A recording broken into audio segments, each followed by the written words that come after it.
Di awal film, kita akan diperkenalkan dengan seorang petarung gaya bebas yang dikenal dengan skill bertarung yang cukup mengagumkan. Malam itu, ia kembali memenangkan pertarungan untuk yang kesekian kalinya.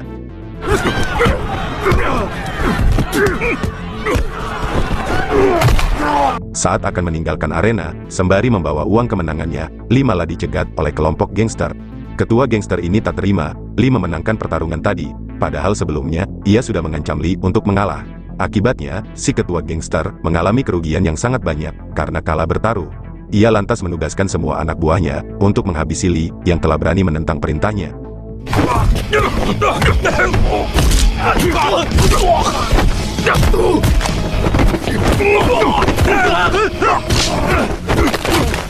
Akan tetapi, mereka semualah yang akhirnya tumbang tak berdaya. Lee berusaha meninggalkan tempat itu, namun di luar gedung, masih ada puluhan gangster yang mencoba menghadangnya. Hingga baku hantam kembali berkecamuk.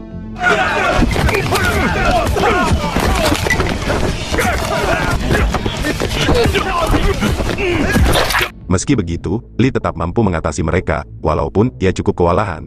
Di tengah baku hantam, Lee berhasil menemukan celah untuk melarikan diri. Namun sialnya, ia malah ditabrak oleh tangan kanan si ketua gangster. Di keesokan harinya, kita akan diperkenalkan dengan Tom, seorang bos kuli bangunan.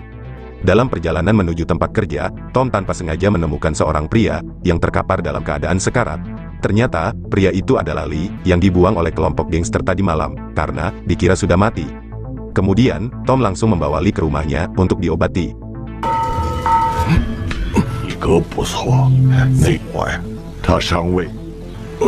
Beberapa jam kemudian, akhirnya, Lee sadar dari pingsannya. Akan tetapi, Lee mengalami amnesia, yang dimana ia tak dapat mengingat nama atau tempat tinggalnya.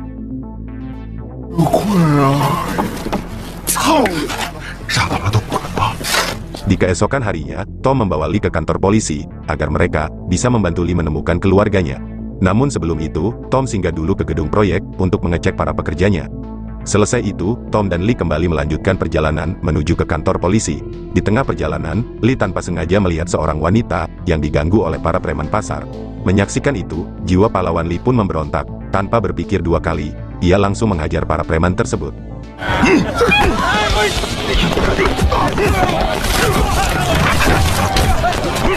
Singkat waktu, Lee dan Tom sampai juga ke kantor polisi. Sesampainya di sana, Tom mengobrol dengan temannya, yang kebetulan adalah wakil ketua polisi. Ia lantas menceritakan terkait kondisi yang dialami oleh Lee.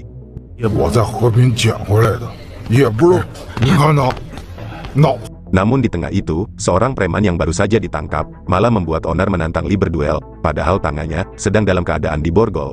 Mendengar itu, naluri petarung Lee seketika bergejolak, dan inilah yang ia lakukan.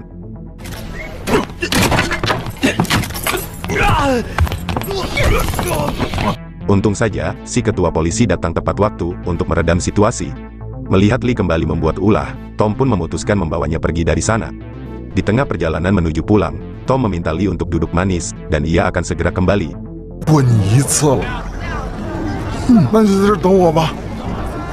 Namun 1 jam menunggu, batang hidung Tom tak kunjung kelihatan.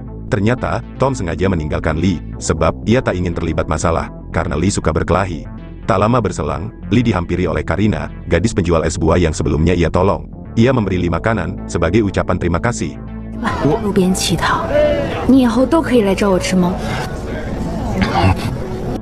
Adegan film beralih ke arena, di mana saat itu yang bertanding adalah petarung yang dipegang oleh ketua gangster bernama Chen.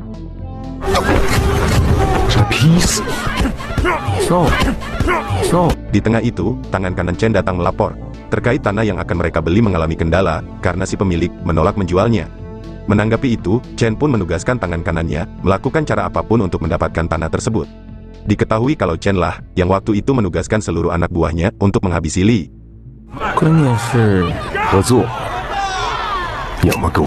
Selesai pertandingan, si petarung langsung menghadap Chen. Ia mengeluh karena setiap kali bertanding, ia harus sengaja kalah atas perintah dari si ketua gangster tersebut.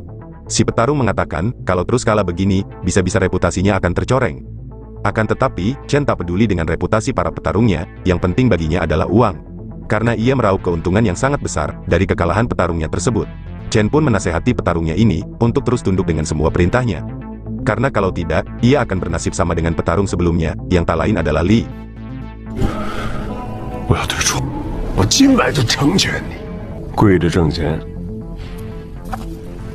Mendengar ancaman itu, nyali si petarung ini pun seketika menciut. Di keesokan harinya, Li menemui Tom di tempat kerjanya. Ia bertanya, kenapa Tom tega meninggalkannya kemarin. Tom pun menjawab dengan jujur, kalau ia tidak ingin terlibat masalah, dikarenakan sifat Li yang suka berkelahi. Menanggapi itu, Li pun langsung membuktikan kepada Tom bahwa kekuatannya itu juga bisa digunakan untuk hal-hal yang bermanfaat.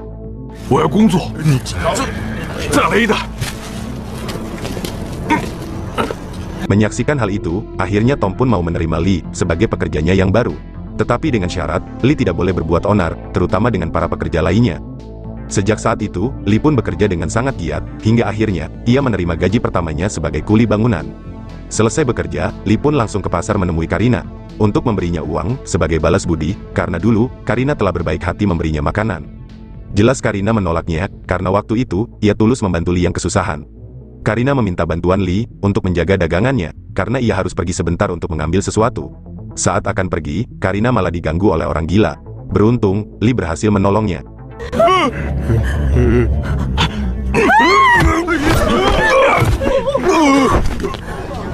Semenjak hari itu, mereka berdua menjadi semakin dekat. Di samping itu, Li juga semakin giat bekerja. Di saat tengah sibuk bekerja, datanglah kelompok preman, membuat kekacauan di tempat tersebut.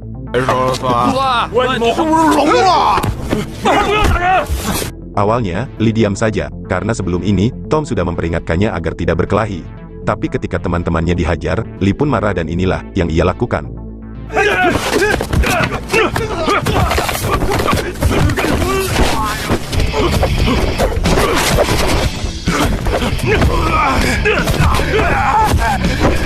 Untung saja, para preman tersebut segera pergi, karena polisi keburu datang. Wakil ketua polisi, yang merupakan teman Tom mengatakan, seharusnya Li tak melawan mereka. Sebab, para preman tadi, pasti akan datang lagi untuk balas dendam. Apalagi para preman tersebut, merupakan utusan ketua gangster, yang menginginkan tanah milik Tom. Sebelum ini, ketua gangster yaitu Chen, sudah menyogok ketua polisi, untuk mendapatkan tanah tersebut. Akan tetapi, ketua polisi menolak tawaran Chen, karena ia bukanlah polisi serakah.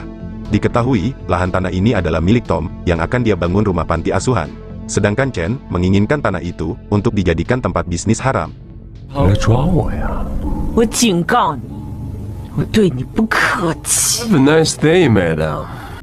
Dengan terpaksa, Tom menyuruh Li pergi, karena ia khawatir, para preman tersebut akan datang kembali, untuk mengincarnya. Di mana hal itu, tentu akan menghambat jalannya proyek pembangunan. Mau tidak mau, Li pun terpaksa harus pergi. Beruntung ada kekasihnya yaitu Karina, yang mau menampung Li.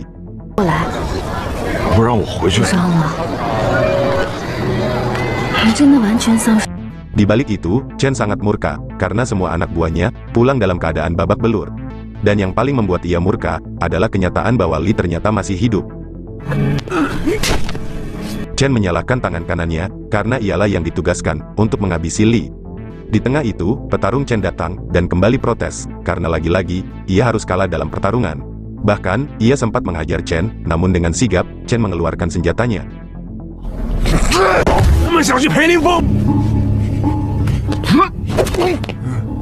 Karena belum ingin mati, akhirnya, si petarung meminta ampun. Setelah itu, ia mengajak semua anak buahnya, mendatangi lahan proyek Tom. Sedangkan tangan kanannya, ia tugaskan untuk mencari Li.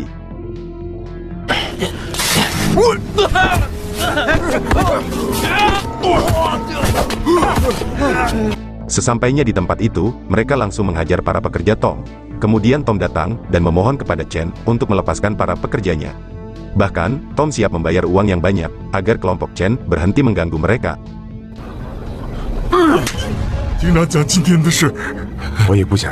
Tentu saja Chen tidak mau, karena yang ia inginkan, adalah tanah lahan tersebut. Chen menjelaskan, kalau lahan itu, sedang ia bangun sebuah panti asuhan. Semua ini ia lakukan, untuk mewujudkan permintaan terakhir almarhum istrinya. Chen tidak peduli dengan alasan itu, bahkan, ia tega menjadikan putri Tom sebagai ancaman, agar, ia mau menyerahkan surat tanah tersebut. Jika Tom menolak, maka Chen, akan menghabisi putrinya. Saat Chen akan membawa putri Tom, Tom yang marah, langsung menyerang si ketua gangster tersebut. Alhasil, Tom pun dihajar balik, hingga tak sadarkan diri.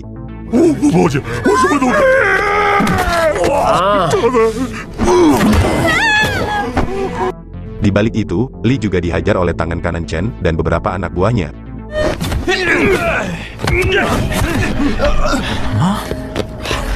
Untung saja Karina datang tepat waktu, sembari berteriak mengatakan kalau polisi telah tiba. Pada akhirnya, mereka semua bergegas melarikan diri. Kemudian, Karina dan Lee menemui Tom, karena ia yakin Tom pasti sedang dalam bahaya. Dan benar saja, sesampainya di sana, Tom sudah dalam keadaan sekarat. Sebelum mati, Tom sempat berpesan agar Lee menyelamatkan putrinya dan merawatnya seperti anak sendiri.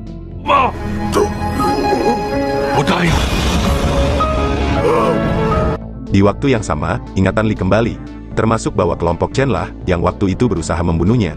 Dari sini, Lee semakin murka dengan Chen dan kelompoknya, karena telah tega membunuh Tom, orang yang selama ini sudah mau berbaik hati menolongnya. Di balik itu, Chen kembali dibuat murka, karena lagi-lagi, tangan kanannya gagal menghabisi Lee. Ia yakin, Lee akan segera datang untuk balas dendam, sekaligus menyelamatkan putri Tom. Sebelum hal itu terjadi, Chen menugaskan anak buahnya untuk lebih dulu menjebak Lee.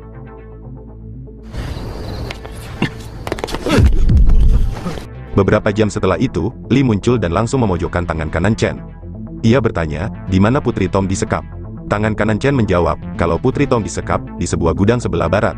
Saat itu juga, Lee mendatangi gudang tersebut dan berhasil membantai seorang penjaga di sana. Pada akhirnya, Lee berhasil menemukan putri Tom. Namun saat akan meninggalkan tempat tersebut, ternyata sudah ada kelompok Chen yang menunggunya. Ia lantas menugaskan si ketua preman untuk bertarung dengan Lee.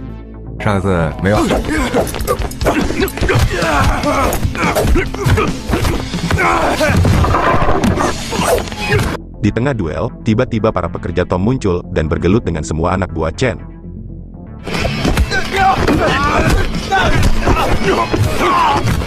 Mendengar suara siren polisi, Chen dan kelompoknya bergegas melarikan diri. Setelah polisi sampai, para preman termasuk para pekerja, kemudian dibawa ke kantor polisi. Sesampainya di sana, Lee dan para pekerja langsung dimarahi oleh ketua polisi karena bertindak membahayakan diri sendiri dengan menyerang markas kelompok gangster. Ketua polisi mengatakan kalau saat ini, Chen dan kelompoknya sudah resmi menjadi buronan polisi. Kemudian, ia menyuruh Lee menemui seseorang yang sudah menunggunya di sebuah ruangan. Ternyata yang ingin bertemu dengan Lee adalah si petarung. Ia jugalah yang telah melapor ke polisi terkait markas kelompok Chen. Di sini, ia meminta maaf kepada Lee, karena dulu, ia sempat terlibat dalam rencana menghabisi Lee.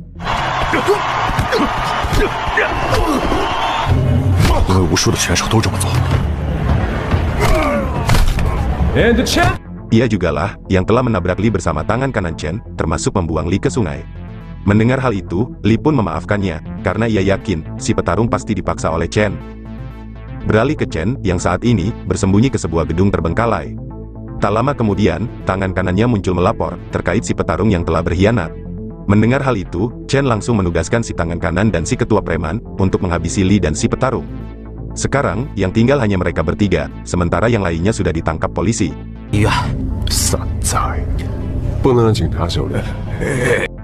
Pada adegan lain, kita akan diperkenalkan dengan Jin, sang legenda petarung Muay Thai. Malam itu, seperti biasa, ia kembali memenangkan pertarungan bawah tanah.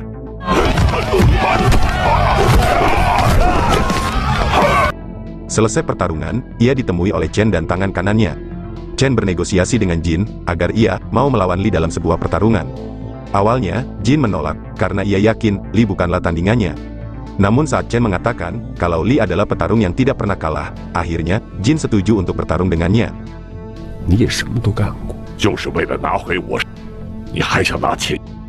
Singkat waktu, si ketua preman berhasil menemukan si petarung, hingga terjadilah baku hantam di antara mereka berdua. Malangnya, si ketua preman berhasil menghabisi si petarung.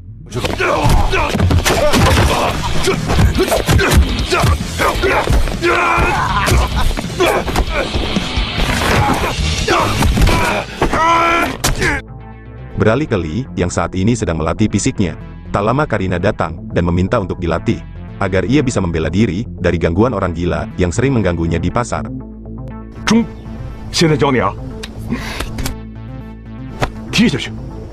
Di balik itu, anak Tom masih kecewa kepada Lee yang telah gagal menyelamatkan ayahnya. Karena kesal, ia langsung pergi dari rumah. Karena tak kunjung kembali, Karina dan Lee memutuskan berpencar untuk mencarinya. Di tengah pencarian, Karina malah diculik oleh Chen dan tangan kanannya.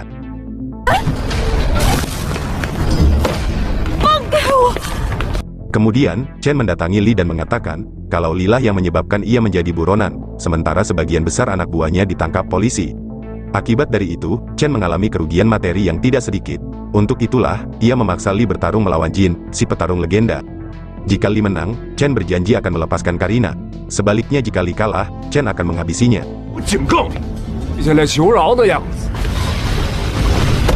Ternyata Putri Tom pergi untuk melayat makam ayahnya, dan sekarang, ia sudah kembali lagi ke rumah. Singkat cerita, Li sampai ke gedung kosong tempat persembunyian Chen. Di sana, ia dihadang oleh si ketua preman, namun Li dapat membantainya dengan cukup mudah.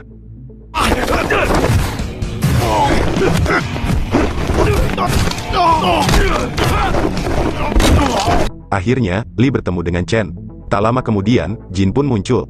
Tanpa membuang waktu, Chen langsung menyuruh mereka berdua bertarung, antara hidup dan mati.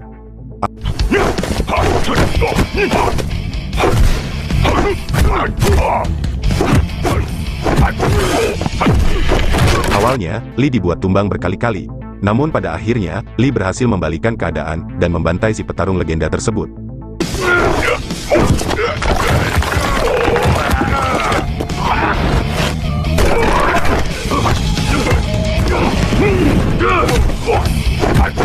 Menyadari petarungnya sudah tewas, Chen dan tangan kanannya bergegas membawa Karina pergi dari tempat tersebut.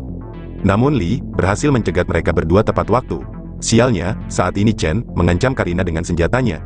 Kemudian, Chen memberi kode kepada Karina dengan menyebut kata orang gila, agar Karina menggunakan teknik membela diri yang sudah ia ajarkan kemarin.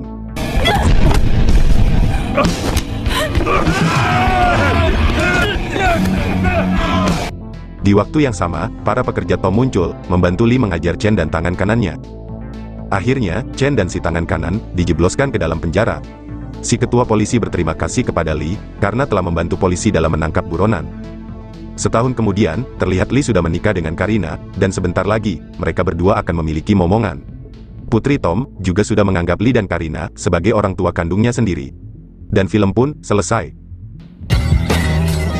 Baiklah teman-teman, sampai di sini dulu video saya hari ini.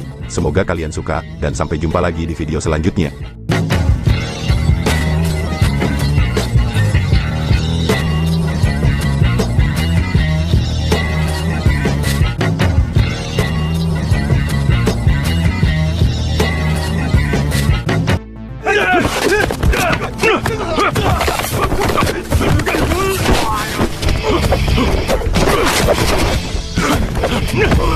Ugh!